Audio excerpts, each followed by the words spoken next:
Okay, they just here for years, it's the Mizzle show. Always checking in, cause you know we love sports. Hey, they just hit 100 subs, it's time to get some out. Hey, yeah, just two brothers, yeah, y'all. Come tune in, they got guests, they got others, yeah, y'all. Press it in chat, they got talks like no others, yeah, y'all. Cause it's a family up in here, we love each other, yeah, y'all. Let's see what they say tonight, yeah. It's the Mizzle show, yeah, the Mizzle show, yeah, Mizzle show, yeah, the Mizzle show. It's the Mizzle show, yeah, the Mizzle show, yeah, Mizzle show, yeah, the Mizzle show.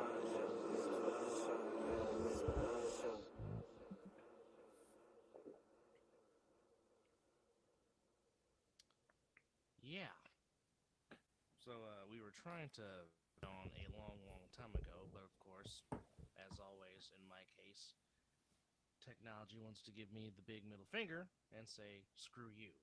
But nonetheless, here we are, um, all shiny and all, doing a recap of the Mizzle Dub Did you show. say all shiny and all? Well, in my case, all shiny, yes. But I was just wanted to make sure I heard that correctly. yeah, you That's did. all. I, Okay. yeah, I did. Yeah, I did. But let's just get right into it. What in the heck did we witness in Houston, Texas, late last night? Because, Give them the halftime score. okay, folks, um, Jared Goff, I think, had 3 or 4 interceptions in the first half alone, and the Houston Texans led the Detroit Lions 23-7 at the half. I'm going to say this again. Because wait till you hear the final score. Yeah. Yeah. Tap that mic. The Houston Texans Mm-hmm. were up Mm-hmm. 23-7 at the half. The Detroit Lions outscored the Houston Texans in the second half 19-0 by way of a 26-23 final score to put the Detroit Lions. How many interceptions did Jared Goff have? Jared Goff threw it not one, Mm-mm. not two, Mm-mm. not tres, Mm-mm. not four, Mm-mm. cinco. 5 of them. Cinco interceptions. Now, And the in the Lions still NFL won. that Mizzle and I grew up in, You don't win that game. let alone after you throw 3, you're on the bench and the backup quarterback's going in. Because you're definitely not seeing the field. You are holding that clipboard. Don't you, hell, if you hold the clipboard, you just sitting on the damn bench with a Gatorade bottle. And holding the clipboard. No, yeah. And they Trying didn't to have fit. and they did not have tablets back then. Nope. Now, of course, But that you just give credit to that defense. yes, Dan Campbell, Aaron Campbell, Glenn, and Aaron Glenn. Aaron Glenn just showed why he probably more than likely will be a head coach in 2025. And it might be the Jets. We'll get to them momentarily. But what made the comeback great is the story of Jake Bates, the Lions kicker, grew up in the Houston area. Of course, got the tryout with the USFL with the Michigan Panthers. Yeah. Comes back to his hometown, kicks the game-winning field goal as time expired. Okay, now, here's the numbers for Jared Goff. 15 of 30, 240 yards, 2 touchdown passes, 5 interceptions. Now, of course, there are 2 Detroit Lions fans that Mizzle and I both know very well. Indeed. So, of course, I was texting them back and forth. And, of course, Bossman was like, can we just run the football? Well, they heard you. To the tune of 71 tough yards by Jameer. Like I said, Jameer Gibbs could be starting on any other team in the NFL with his talent. But instead, he compliments David Montgomery. But it was him and Amara St. Brown who just seems to get a catch whenever you need it. Yeah. Whenever you need to extend drives. And, again, And as I was texting Mizzle while he was doing the 9 to 5, this game that we saw, this is my non-homer Super Bowl pick that I picked on our NFL preview show before the season started. I said this was my Super Bowl pick, my non-homer pick. Go back and watch it. Yes, it is on the Mizzle and Dub Show YouTube channel as we speak right now. But I said 5 hours worth, but watch it. definitely thought I was wrong. But this was my matchup, and I mean, it definitely was a tale of two halves. That's the best way I can describe this football game. A tale of two halves. Someone made an adjustment, and it worked. Yes. But the thing about it is the Texans coach is a defensive coordinator, so it's like I guess he couldn't. He had him in the first half, just couldn't figure it out. But to get blanket the whole second half, you mean to tell me you couldn't muster a field goal? No, they kicked the field goal. He shanked it wide left. Bruh, okay. But I'm just saying, a whole half? Well, it did not help that the Texans also were in a giving mood in the second half because, I mean, truth be told, and really, I know all the credit goes to Bates the kicker, but truthfully speaking, Brian Branch, but more importantly, Carlton Davis III had a big game defensively. Davis had I think he had, Carlton Davis had both interceptions that C.J. Stroud threw in the second half, which led to the comeback. And I mean, a comeback like this, and we don't have to go over the history of the Detroit Lions. We'll be here for the next 3 days talking about the history of the Detroit Lions. But in this particular regime, under Brad Holmes and Dan Campbell, if the Lions were to come out as the NFC representative, as in the NFC champion, they will look back to this game of Week 10 of November the 10th, and will look back and be like, you know what? Something special is brewing. Now, again, every team that has won a Super Bowl has a signature game that they look back to, or a signature win that helped got it started.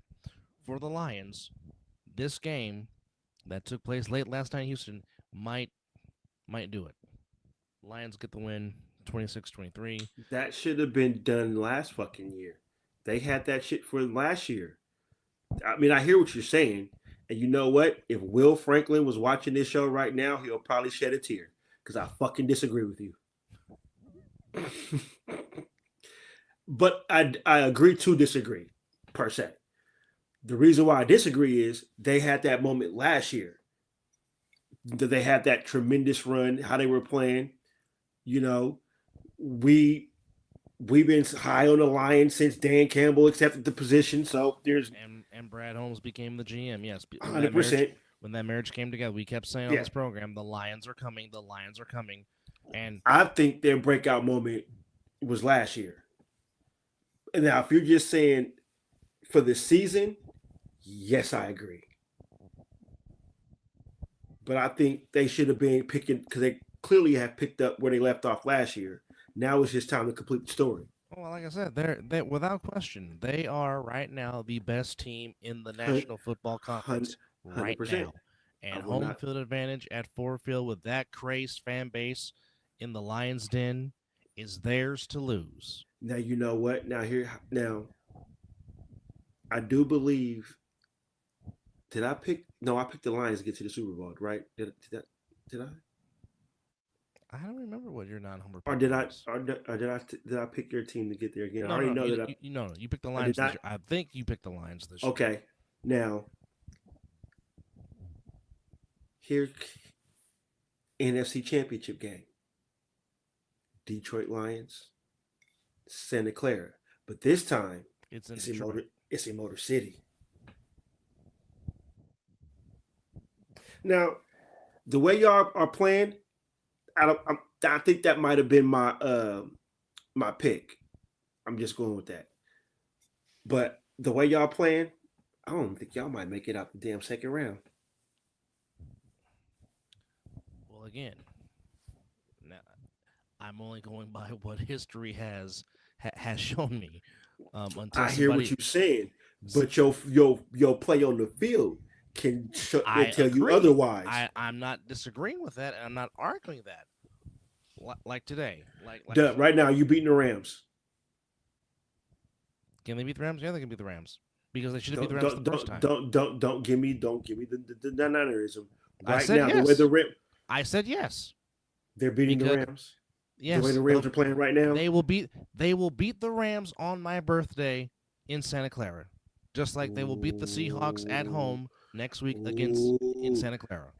you want to put a little side gentleman bet on the outside of the little football, the little pool we got going. I think the Rams is gonna beat y'all because the Bucks should have beat y'all, and I picked the Bucks to win this game, and they should have. They fudged up down in the goal line, and once they did that, I'm like, yep, Niners winning the game. Well, we're not talking about this if the damn Niners don't blow another 10-point lead like they always do. Hey, I think JP would have literally just came to my house and probably would have tried to jump me. But again, any real fan of the 49 faithful will be like, damn it, we're up 10. Here we go again. Oh, 100%. And again, the hour has started. Oos has entered the building.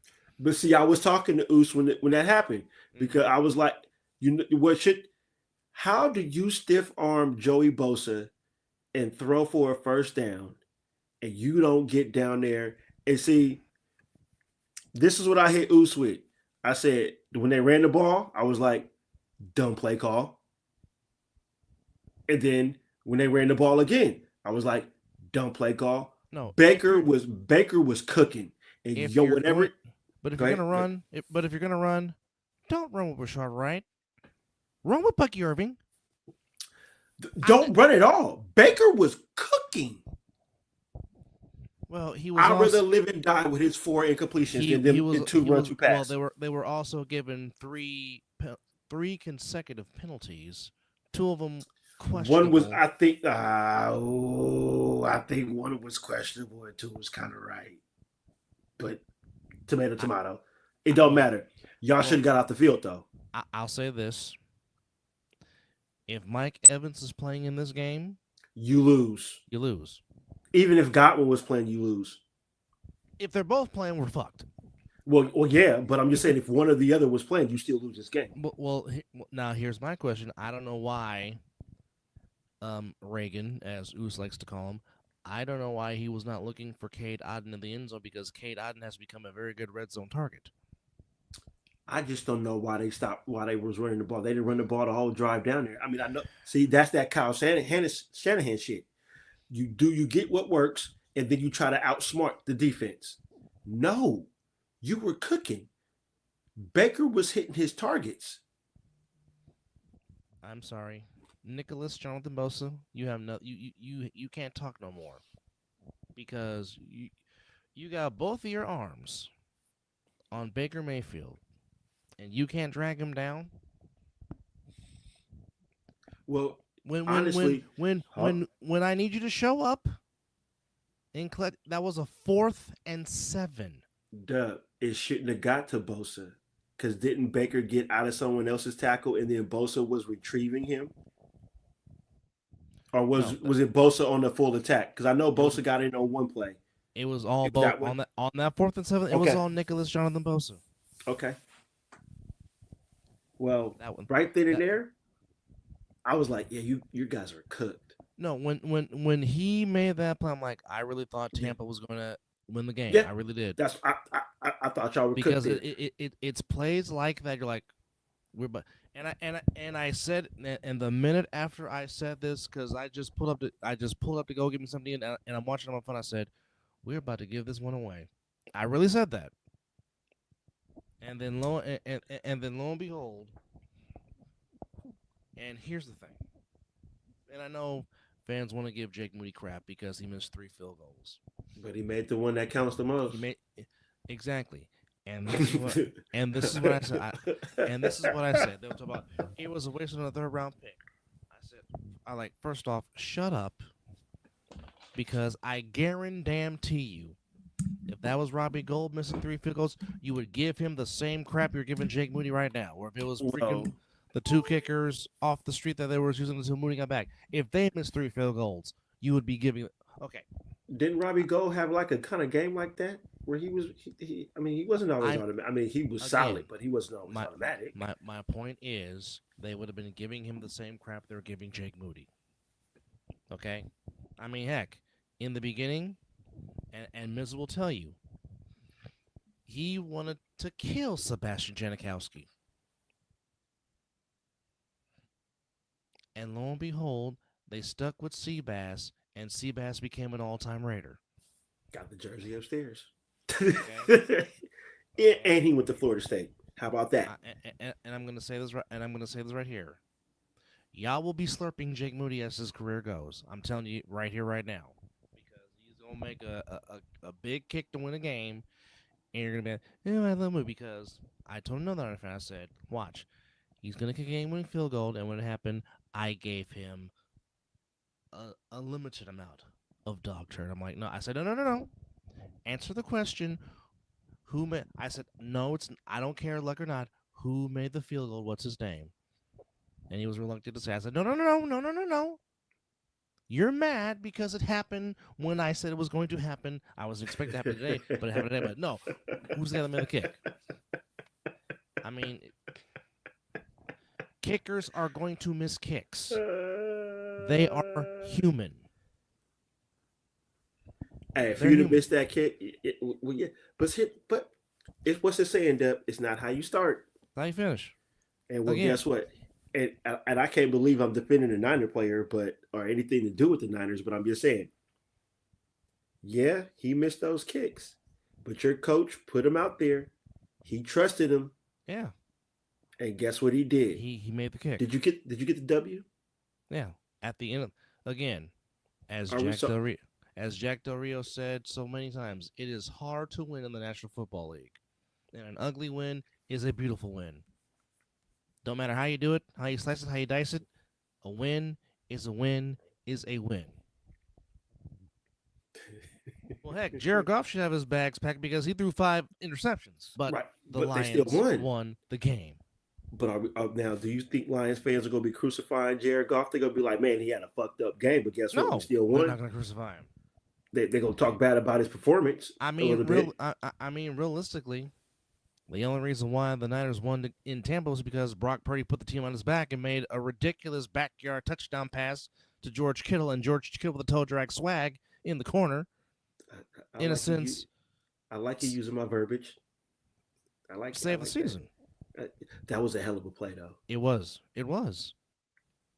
I don't know the awareness of George Kittle to get the feet in and hit the Michael Jackson, but he sure did. But just the great adjustment. Well, I will say this. You can see why Jawan Jennings was missed, because he had another big game today. But now here's where I get mad, and this is where I'm going to cuss out Kyle now. Okay. Yes, we've gone over verbatim with the whole Christian McCaffrey thing. But this is what makes me mad. Okay. Jordan Mason, 1 carry. Isaac Guerrero, 1 carry. Okay. Yes, I know CMC brings a great element to the offense. I get it. I understand it. But Jordan Mason and Guerrero carried the run game while CMC was out. Kyle, you freaking idiot. Do not run CMC into the ground. Utilize Guerrero. Utilize Mason. Let Mason be the change of pace, because I guarantee you, if CMC's Achilles start acting up during this stretch, I'm going to blame you, because your idiot ass wants to be the smartest guy in the room, not realizing, Jordan Mason's in the top 10, top 15, or he's 9th in the league in rushing.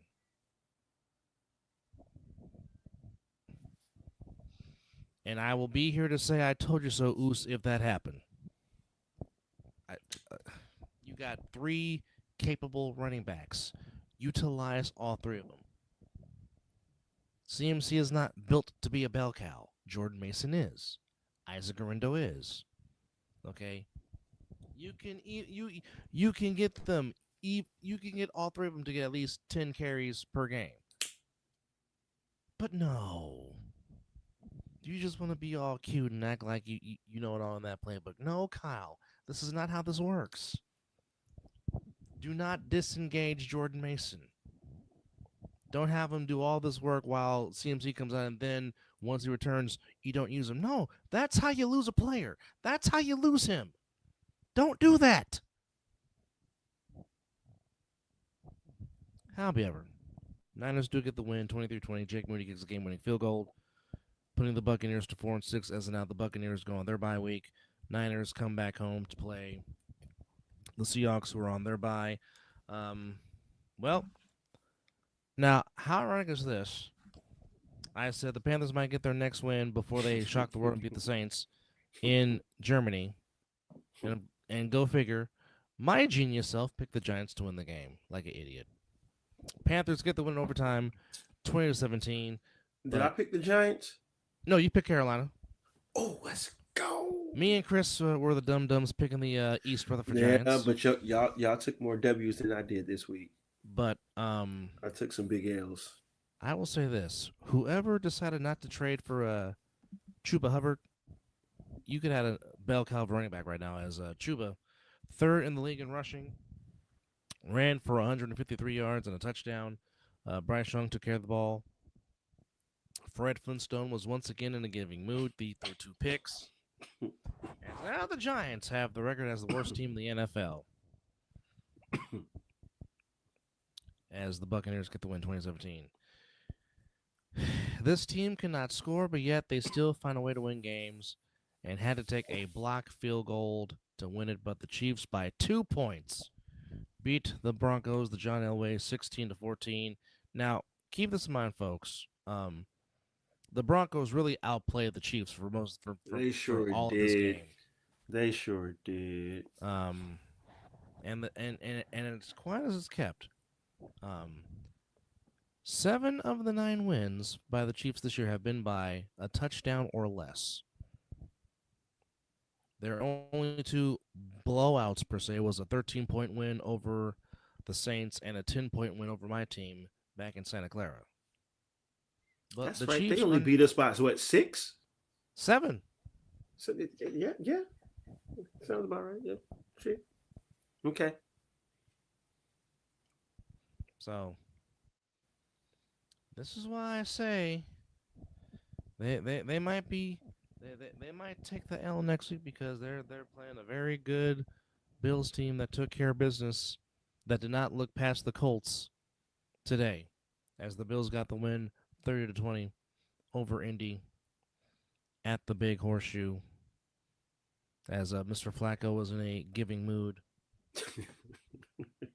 as he threw 3 interceptions. Even though John Littell had a very strong game, 21 carries for 114 yards, but Josh Allen took care of the ball.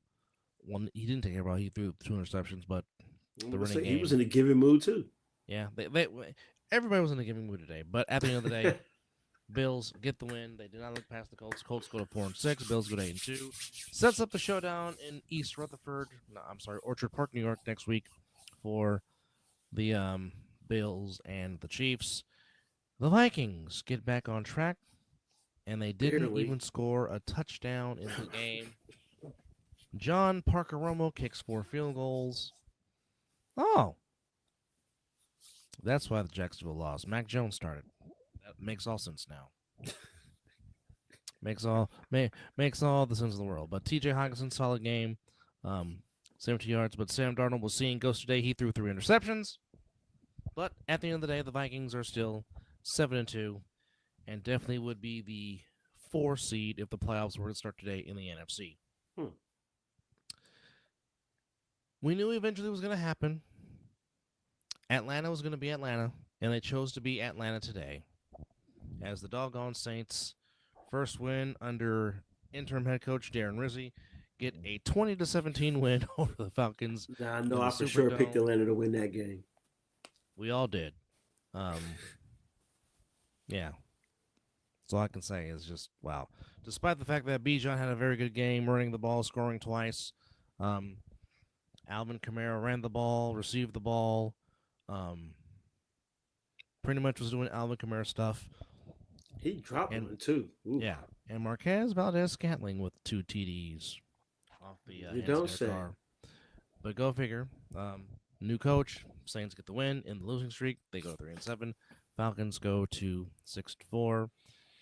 And the Patriots go into Soldier Field, and now the Bears are starting to leak oil. Bears are now 4-5. Patriots are 3-7. 19-3. Patriots win as Drake May took care of the ball. And the Patriots. And I picked the Bears. We all picked the Bears, yeah.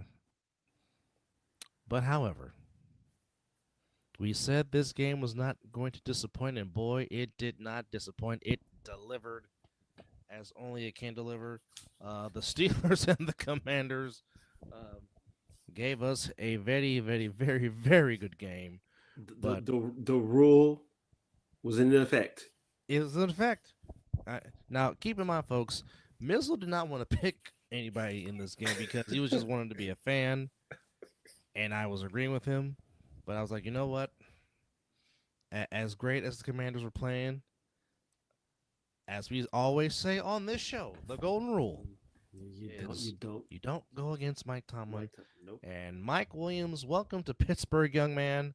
As Russ put it right on the well, both touchdown passes to Pickens and to Russ were right on the money, and Pickens made a fantastic adjustment on his touchdown. I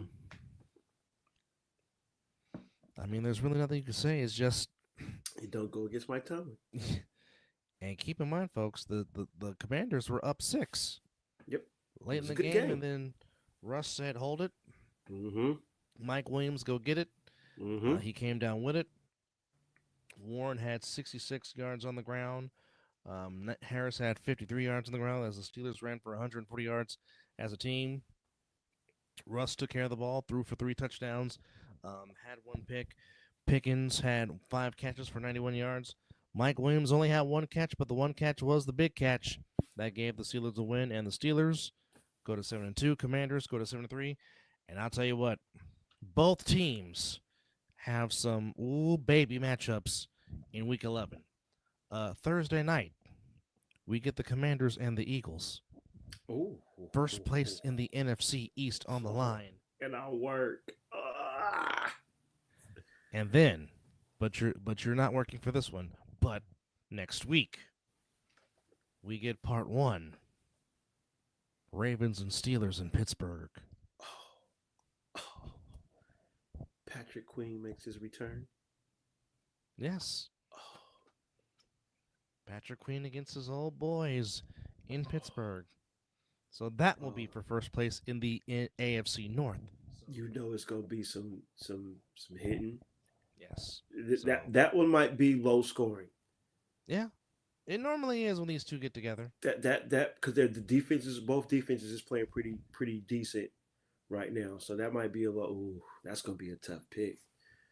It's going to be a fixture of, can the Steelers contain Derrick Henry in the run game, and in a sense force Lamar Jackson to beat them with his arm, which he's very capable of doing.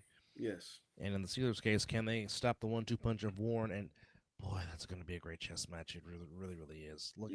Looking forward to seeing that. Yes. Chargers get their 6th win. They beat the Titans 27-17. Oh, tell me you got the video up so we can put the No, the computer was being an ass and it would not send. As yes, folks. Next time I'll do that. But I'd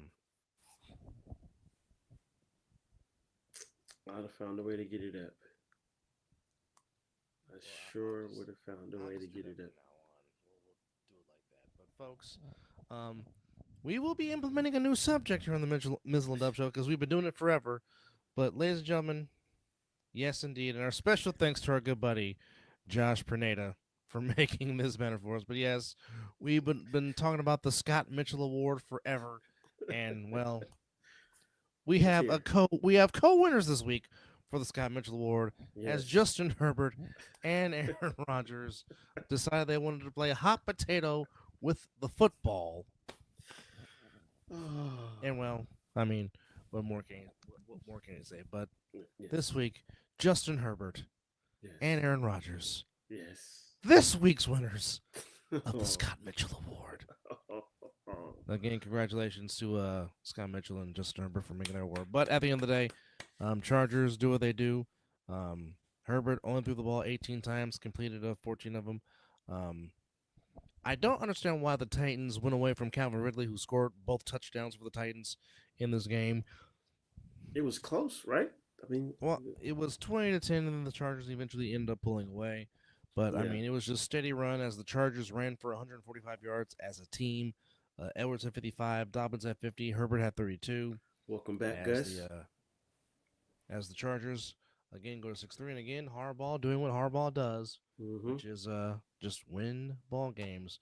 But now they got a tough task because Sunday night they got Jamar Chase and Mr. Burrow coming into town, as the Bengals and Chargers will be your Sunday night football game on NBC. A pissed off Cincinnati team with that.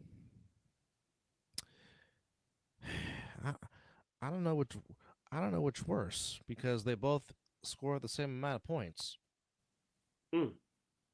But we'll just go here first. The Jets. The Jets keep jetting, if you will. They fall to 3-7. Arizona Cardinals maintain their lead in the NFC West in first place as they get the win over the Jets 31-6. As Kyler Murray throws a touchdown, runs for a touchdown, and the Jets are just in complete disarray. Yep, he's gone after this year. He's calling it right now. He's saying Rodgers will be in a new team next year if he doesn't retire first. But Cardinals go to 6-4, maintain their lead in the West. Jets need Jesus. And for that matter, so do the Arlington Cowboys, as they are still 0 for home in 2024. They go to 3-6. Are they the only team that has not won at home? Correct. That is a factual statement. Cooper Rush forgotten how to throw the football because he was throwing balls in the dirt. Seemed like he could not hit anybody. Finishes 13-23 for 45 yards. Yes, folks. He threw for 45 yards. 4-5. 4-5. 4-5. Hurts efficient. 14-20, 202 yards, touchdown, two TDs. Total of 4 touchdowns. 1 interception. A.J. Brown had 5 catches for $109. Eagles quietly might be the quietest 7-2 team that people are not talking about. But how many times have we said that with the Eagles? A lot. Like you look up and like, what? They're what? Hold on. Well, I mean, they still got a task ahead of them, though, right? I think their schedule is. They got the Commanders on. They got the Commanders on Thursday. Exactly. So we'll see what they're about that game. But the Eagles will be at home, so this, like I said, it's the first of 2. They will play each other again in a sense in a month's time on the 22nd of December. But it's the Eagles at home. The day after Christmas. Let's go. Well, the next 2 weeks, the Eagles will be in prime time. Interesting. Yeah. But yeah, 34-6. Eagles get the win over the Cowboys. And then, of course, later on today, in Inglewood, Don't do it. which means the grounds crew in Inglewood is working overtime right now because they are turning it from Charger colors to Ram colors. As the Dolphins at 2-6, highly disappointed, coming into the Rams to take on the Rams at 4-4. But here's an interesting stat. The Dolphins all time are 12-2 against the Rams, which is quite interesting. Well, I see that too. But I see it going to 12-3. Yep. Because I really don't think the Dolphins are going to beat the Rams. Not to mention the Rams are playing at a real good peak right now. Not to mention, like I said, you got Nicole back, you got Cooper Kupp back, which means Matthew Stafford's going to be Matthew Stafford. I have the Rams Rams definitely pulling away for sure. Same. But with the exception of one team for him, it really was a very good sports day for the both of us. As my football team won, but Mizzle's basketball teams won, and the Sharks pitched a doggone shutout. Let's go. But speaking of those Golden State Warriors, you will never, ever, ever complain about a 4-1 road trip. Nope. Especially when you throw in there that you beat a very good Thunder team and you beat the defending champions. But they closed out the road trip with a 4-1 record as they beat the Thunder soundly, 127-116, and Wardell doing Wardell things with 36 buckets for the Warriors. As Wiggins had 18, Milton had 19, Kuminga had 20 off the bench, shooting the ball very efficiently. I have to find a strength in numbers T-shirt because this is what's going on right now. They might have to bring that moniker back. Now, keep in mind, folks, this was with Looney, Waters, and Santos not playing, but the Warriors soundly handled the Thunder as after getting thrashed by the Cavaliers. By the Cavaliers, who have still not lost yet. By the way, folks, just for those keep in mind, they are 11-0. Good basketball being played down there. They are 11 on the season. Tremendous job by the Cavaliers staff. Running down the scores in the association today. As we just said, Warriors beat the Thunder 127-116. Rockets go to Detroit. They beat the Pistons 101-99. Celtics continue to give the Bucks the blues and more Glenn Doc Rivers misery. Celtics beat the Bucks 113-107. Pacers beat the Knicks in Indy 132-121. The Magic win over the Wizards 124-94. Mizzle's beloved Sixers on the board for the 2024-2025 season as the 5-game losing streak ends. But Jarrett McCain, have the game of your life, young man. 27, a career high, to help the Sixers get the win, despite the fact that LaMelo Ball shot lights out with 38 of those buckets. But the Hornets go to 4-6. Sixers go to 2-7. I didn't know Seth was on the Hornets. Good for you, Seth. But it was Drummond with 13, George 15. Again, McCain 27. Yabusele had 20 to help lead the charge for the Sixers. And yes, indeed, Philadelphia Freedom was playing all across Philadelphia. Heat get the win over the Bucks as Nikola Jokic made a game-tying layup and the go-ahead foul shot to give Miami their fourth win of the season as the Timberwolves go to 6-4, Miami 4-5, 95-94 Heat over the T-Wolves. As mentioned earlier, the Nuggets and the Mavericks did not disappoint. The last two Western Conference champions went back and forth, but it was Michael Porter Jr. hitting the game-winning jumper in the final seconds as the Nuggets get to 7-3, Mavericks get to 5-5, and despite the fact that Uncle Drew had 43 of them, oh my goodness. To go along with the rest of the team, Luka with 20. Luka woke up too early from his dream. He had 24, 9, and 9. He had to go pee. He had to do the R. Kelly. Welcome back, Jamal Murray. 18 points to come back to help the Nuggets. But he woke up again and said, you know what? Luka's coming tonight. Oh, yeah, I'm waking up and get one. And Nikola Jokic said, I'm going to mess around and get one to the atonement of 37 points, 18 rebounds, 15 assists. That is absolutely.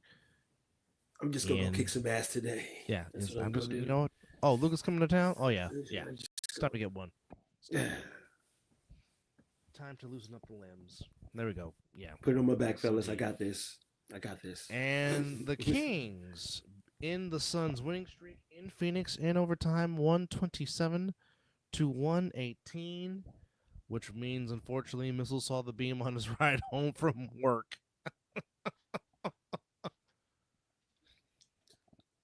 You already know how I feel about that beam. DeMar DeRozan led the way for Sacramento as he had 34. He's gonna Fox fit had that 21. team Herter had so 17. well. Diamantis Sabonis 20 and 12. As the Kings go to 6 and 4. Suns go to 8 and 2. Grizzlies, one team showed up, one team did not. Grizzlies beat the Trailblazers 134-89. And despite the fact that AD left with an eye injury, it was the Lakers over the Raptors 123-103. LeBron. The Lakers go to 6-4 and a second straight triple-double by LeBron James, who continues to fight aging with his tremendous skills as just gotta call it what it is. But of course, as we celebrate the men and women that gave their lives to where we can live ours, again, we appreciate you veterans oh so much. And we know a few of them. We know a few of them. Yes, we do. And if there's anyone that deserves free healthcare for the rest of their life, it is a veteran that wore the colors of the U.S. Armed Forces. So here on this Veterans Day, we got Bulls and Cavaliers in Chicago, Wizards and Rockets in Houston, Nets and Pelicans in New Orleans, Some day Clippers basketball. taking on the Thunder, and the Kings on the road taking on the San Antonio Fundamentals. Shouldn't it be some day basketball before I go to work? No. No, they're all 5 p.m. starts. Oh, they dislike me.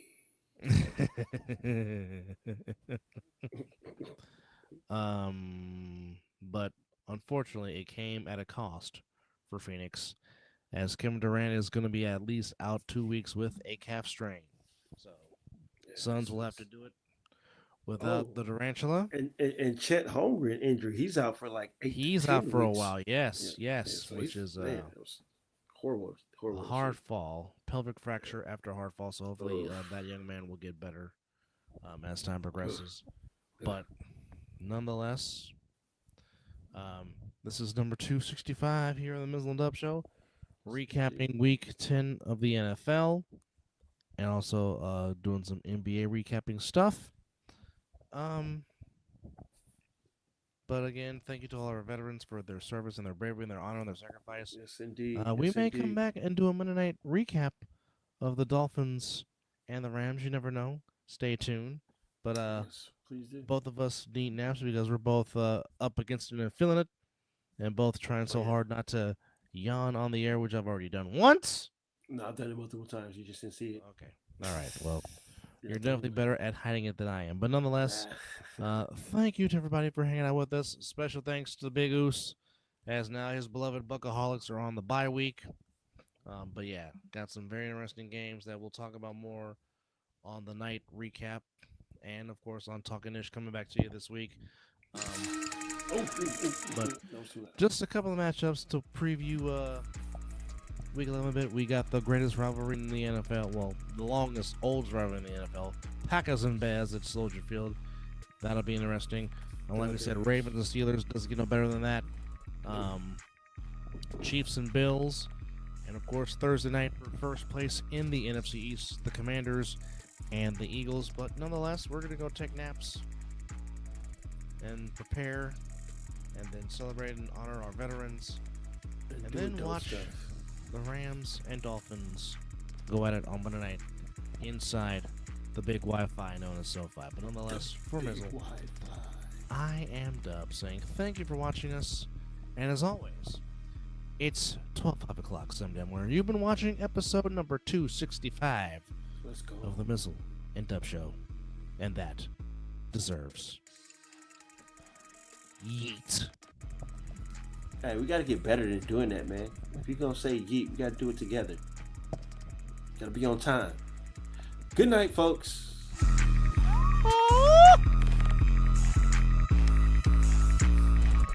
would you like, Mr. Gibbs?